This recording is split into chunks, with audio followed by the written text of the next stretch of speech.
For a piece of candy per foul ball, you can bet the kids will hunt them down in a hurry. The Torrington Tigers visiting the Casper Oilers for a doubleheader, game one. Bottom of the first, Casper batting. Pat White had put the ball in play, but Torrington was being generous with the fielding error. John Robertson and Alex Hill take advantage of the miscue and score to give the Oilers a 2-zip lead. Later, the home team now up 3-0 after a sacrifice fly. Bases loaded for Dane Lubenow. He'll bounce one off the Tiger third baseman's glove for another error. Whitehead and Zach Matheson will come in as unearned runs as Casper would take a 5-zip lead. With an early lead like that, they tried to press their luck, but it did not always work. Lubenow makes a break for second, but Gordon Couts and Ryan Anderson were on the same page and gunned him down. Now the visitors need to get the bats going. Top of the second, Anderson gets things started with this rip down the right field line. He was only able to get a single out of it, but it did get him an RBI as he'll bring in Zach Zimmerer. Torrington still trails 5-1. Moving ahead, Christian Saucedo is going to deliver a base hit into center field. It just took us a moment to find the ball. Dylan Childs will make his way in from third, and his team's now down 5-2. Top of the third, we owe Kyle Neiswanger an apology. We had a mechanical error with the camera, and we missed his home run, but we are going to give him his 15 seconds of fame, even if it's just the trot around the bases. The solo blast makes the score 5-3. Then the Tigers would get to within 5-4 on a sacrifice fly. Same inning, Saucedo's making another contribution to the cause with 2 runners in scoring position.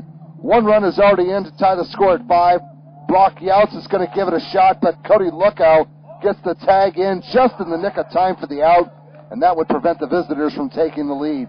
Bottom of the third, Oilers back up 6-5 on a sac fly. Lubenow adds to his total with this base hit.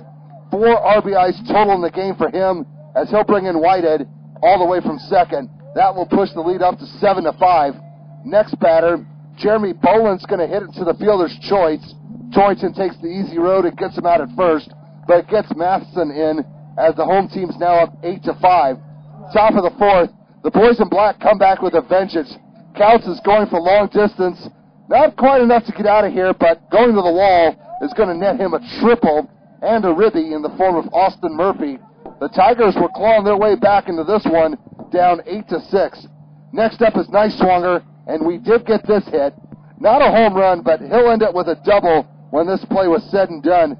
Cots comes in from third to make the score 8-7, and then Neiswanger would come in on a passed ball later on to tie this game up again at 8 runs apiece. Bottom of the fourth, Casper never trailed, but they did have to reclaim the lead a few times. Zach Granger goes the opposite way on this play and gets a double for his efforts. He'll bring in Hill, and the Oilers are back up again 9-8. They would add on. Whitehead's going to pick up the third of his 3 RBIs on this single here. It will get Granger in from second to make the score 10-8, and then a sacrifice fly later on would make it 11-8. Top of the fifth, the Tigers are trying to make something happen, but they'd get caged on this one. Saucedo's out at second thanks to Lucko and Lubenow. That took care of that, and we'll go to the next inning. Top of the sixth, Torrington trailing 13-8. This should be 2. The Oilers get the out at second, but the relay throw to first is in the dirt and out of play. Thomas Davis has a free pass to go home, and the visitors now trail 13-9. We're still going. Anderson's going for the wall in right field, just not over it. He'll settle for a double as the hit will bring in Caden Coughlin around 2 bags. He'll touch home to get the score a little bit closer. It's 13-10 at this point.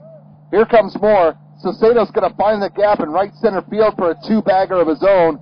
Anderson will complete his trip around the pads, and the deficit's down to 2. Visitors trail 13-11. Bottom of the sixth, this was a bit of a momentum killer. The throw was on target, but you got to make sure you have the ball in your glove before you close it. Lubenow cashes in on the miscue, and the home team increases their lead to 14-11. The Oilers were looking for some insurance, and Delane Doyle will provide a little bit.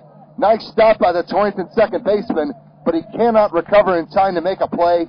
John Robinson is in, and Casper is breathing a little easier, up 15-11. Top of the seventh, this play was good and bad for the Tigers.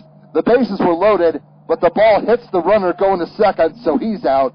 Cots was able to score on the play, but the Torrington comeback is a bit short, as they would drop the first game by a score of 15-12. On to the second contest, and Scoreboard lady felt like getting a breath of fresh air. The seats were probably a little more comfortable, too. Bottom of the first, Casper strikes first again. Hill would get over on a base hit in the right field. Nick Still will be the first one home in this game, and the score is 1-0. Torrington was in a bit of a generous mood, unfortunately for them. They were going for the double play, but the throw to second misses its target. Chris Haley will touch the plate off the miscue, and the team is now up 2-0. Next highlight, the Tigers trying to pick off play at first, but that attempt will end up doing more harm than good. Hill has an easy road home as the Oilers are now up 3-0. Still in the bottom of the first, Whitehead was having a good day. Here's an opposite field Texas leaguer in the right center. Doyle will mosey his way in for the home team, and the lead grows to 4-0. They bat around. Still collects his second hit in as many at-bats. He'll get rewarded with 2 in the forms of Whitehead and Matheson, who was not too far behind him. The home team was out to a good start, leading 6-0. Bottom of the second, this ends up being a fielder's choice. The Tigers will try to turn 2, but they only get 1. Meanwhile, Hill is already in to make the score 7-0. The hits kept on coming for Casper. Whitehead goes right up the gut this time. He would tack on 4 RBIs in this game alone. Here comes Doyle, and the Oilers were taking charge up 8-0. Torrington needed to stop the bleeding. This would help a little bit. Kautz and Coughlin would take down Whitehead at second. Now they're going to get to work on some major catch-up. Top of the third, this play would get things going. Murphy's going the opposite way in the right field, and that's a fair ball and extra bases. He'd wind up at second, and Saucedo would score that much-needed run, but the Tigers still trail 8-1. Later, Neiswanger's going to keep the momentum going with a single. It got the job done as the play would get Murphy home, and the visitors are now down 8-2. Still in the top of the third, this should have been a routine fly to center field, but there's nothing routine in dropping it, and that's what happened. Kautz is already in. Here comes Neiswanger, and Torrington was getting back into this game, trailing 8-4. The visitors were on the prowl. Caulfield's going the opposite way on this play. It only ended up being a single, and I'm sure he wanted more, but it gets another run in as Anderson will make the score 8-5. Bottom of the third, Casper had about enough of that.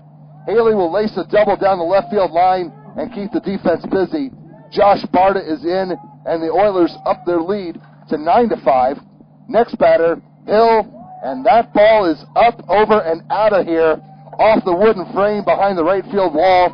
A 2-run blast, and the home team would take control for good, leading 11-5 once Hill made his way around the bags. Bottom of the fifth, it's 12-5 after a sac fly. The bases are loaded for Matheson, and he's going to load them on this one all the way to the wall for a triple. That will score 3 to end this game by way of the mercy rule. The Casper Oilers end up getting the doubleheader sweep, winning Game 2 by a score of 15-5.